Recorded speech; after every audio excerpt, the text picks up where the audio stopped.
9일 방영된 하트 시그널 5 9회 보셨나요? 이번 회차에서 가장 눈여겨봐야 할 장면이 있었습니다. 박우열이 최소윤에게 말했습니다. 그날 밤 내가 누군가를 계속 신경 쓰고 있다는 걸 깨달았어. 강유경이었습니다. 그 말을 들은 최소윤이 이렇게 말했죠. 상처받고 힘들었지만 서로 좋았던 감정만 가져가면 좋겠어. 그 순간 김이나가 말했습니다. 나는 20대에 저렇게 하지 못했는데 왜 어떤 사람은 상처받아도 무너지지 않을까요? 심리학적으로 소름 돋는 이유가 있습니다. 오늘 너만 모르는 심리학에서 그 이유 완전히 파헤쳐 드리겠습니다. 하트 시그널 5 9호회 닉네임 데이트에서 최소윤과 박우열이 단둘이 마주 앉았습니다. 최소윤이 먼저 꺼냈습니다. 일본 데이트가 너무 컸어. 너도 나에게 어느 정도 마음이 있다고 생각했어. 박우열은 솔직하게 답했습니다. 그날 밤 내가 누군가를 계속 신경 쓰고 있다는 걸 깨달았어. 그게 강유경이었다는 걸 최소윤도 알았습니다. 그런데 최소윤이 한 말이 있습니다. 상처받고 힘들었지만 다른 누군가에게 확신을 주는 행동이지 않나? 서로 좋았던 감정만 가져가면 좋겠어. 김이나가 눈시울을 붉히며 말했습니다. 나는 20대에 저렇게 하지 못했는데. 이 한마디가 오늘 영상의 전부입니다. 왜 어떤 사람은 상처를 받아도 저렇게 할 수 있을까요?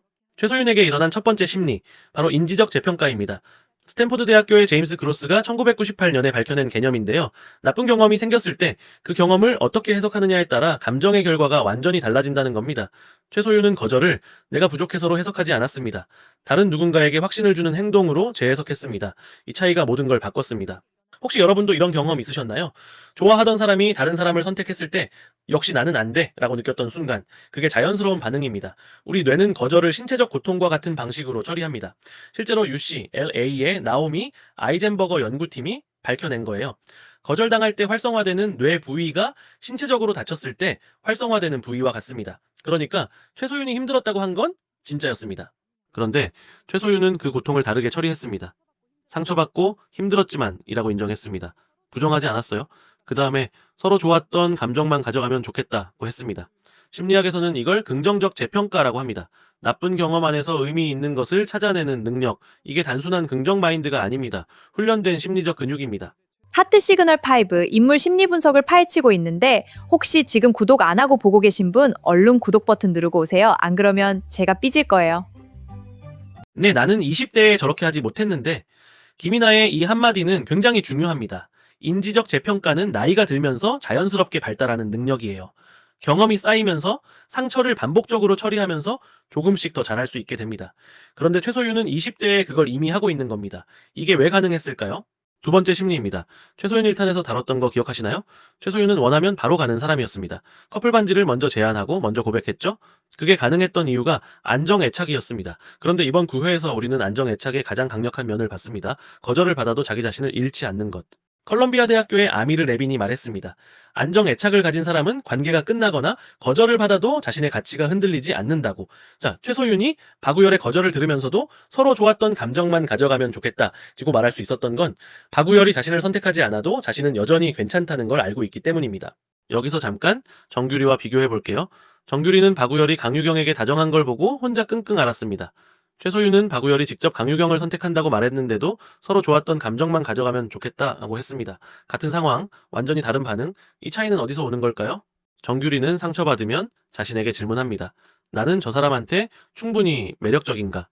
최소윤은 상처받아도 자신에게 다르게 질문합니다. 이 상황에서 내가 어떻게 행동하면 나다울까? 이 질문의 차이가 전부입니다. 자존감을 외부에서 찾느냐, 내부에서 찾느냐, 그 차이가 이별 앞에서 가장 극명하게 드러납니다. 최소윤의 일단 난 우열이라는 막창집 발언도 마찬가지입니다. 이미 거절당한 걸 알면서도 여러 사람 앞에서 솔직하게 자기 마음을 말했습니다. 부끄러워하지 않았습니다. 자신의 감정이 틀린 게 아니라는 걸 알고 있으니까요. 이게 안정애착이 만들어내는 진짜 힘입니다. 세 번째 심리입니다.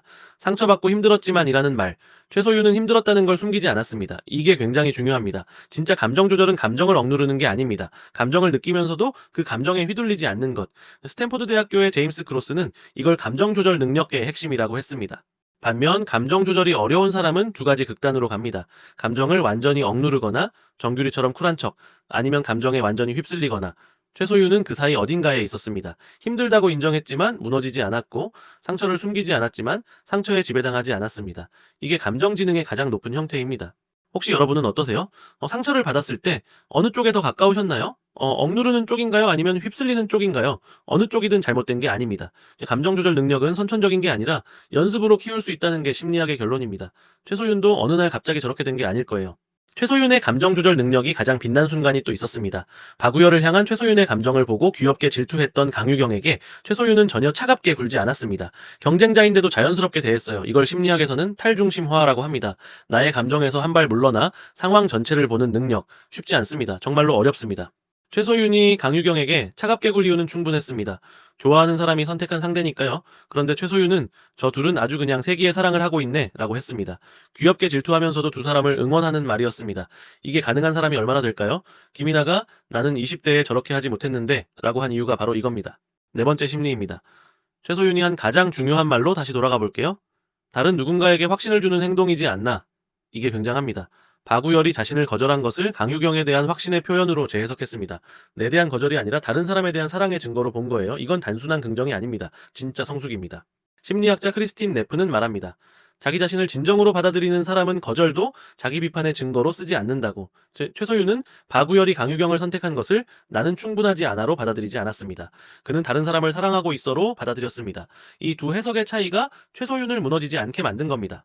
그래서 최소윤이 다음에 어떻게 될지 심리학적으로 보면 이미 답이 나와 있습니다. 상처를 이렇게 처리할 수 있는 사람은 다음 관계에서도 같은 방식으로 사랑합니다. 용기 있게 먼저 표현하고 거절당해도 무너지지 않고 상대를 원망하지 않고 나아가는, 그게 최소윤이 앞으로 만나게 될 관계의 모습입니다. 막창집 장면으로 다시 돌아가 볼게요. 우리 이제 비밀 없는 거다. 네 사람이 서로의 속마음을 털어놓은 그 장면. 최소윤이 일단 난 우열이라고 말한 것도 이 자기 표현의 연장선입니다. 이미 거절당한 걸 알면서도 자신의 감정을 부끄러워하지 않는 것, 이게 최소윤이 가진 가장 큰 힘입니다. 최소윤의 이야기를 보면서 우리는 자연스럽게 자신을 돌아보게 됩니다. 나는 상처를 받았을 때 어떻게 반응했나? 억눌렀나? 아니면 휩쓸렸나? 그리고 상처를 준 사람을 어떻게 바라봤나? 어느 쪽이든 괜찮습니다. 중요한 건 최소윤처럼 되고 싶다라는 마음이 생겼다면 이미 그 방향으로 가고 있다라는 겁니다. 김이나가 나는 20대에 저렇게 하지 못했는데 라고 한 것처럼 저렇게 하지 못한 게 부끄러운 게 아닙니다. 그냥 아직 연습 중인 거예요. 상처를 받을 때마다 조금씩 더 잘 처리하게 됩니다. 최소윤이 우리에게 보여준 건 완벽한 사람의 이야기가 아닙니다. 아파도 괜찮다는 것, 그래도 나는 여전히 나라는 것, 그걸 알고 있는 사람의 이야기입니다. 오늘 최소윤의 심리 어떠셨나요? 상처받고 힘들었지만 서로 좋았던 감정만 가져가면 좋겠어 라는 그 말, 나는 20대에 저렇게 하지 못했는데 라는 김이나의 그 여운, 일단 난 우열이라고 여러 사람 앞에서 당당하게 말한 그 장면, 혹시 어딘가에서 내가 되고 싶은 모습이 보이셨나요? 상처를 받아도 무너지지 않는 사람, 그 사람이 어떤 심리를 가지고 있는지 오늘 그 정체를 아셨으니 이제 조금은 다르게 상처를 대하실 수 있을 겁니다. 오늘 영상에서 가장 공감됐던 순간이 있으셨다면 댓글로 남겨주세요. 여러분의 이야기 하나하나 다 읽어봅니다. 너만 모르는 심리학은 매주 여러분이 무심코 지나쳤던 그 감정의 정체를 함께 찾아갑니다. 아직 구독 안 하셨다면 지금이 딱 그 순간입니다. 구독과 좋아요, 알람까지 꼭 눌러주세요. 여러분의 응원이 더 좋은 콘텐츠를 만드는 가장 큰 힘이 됩니다.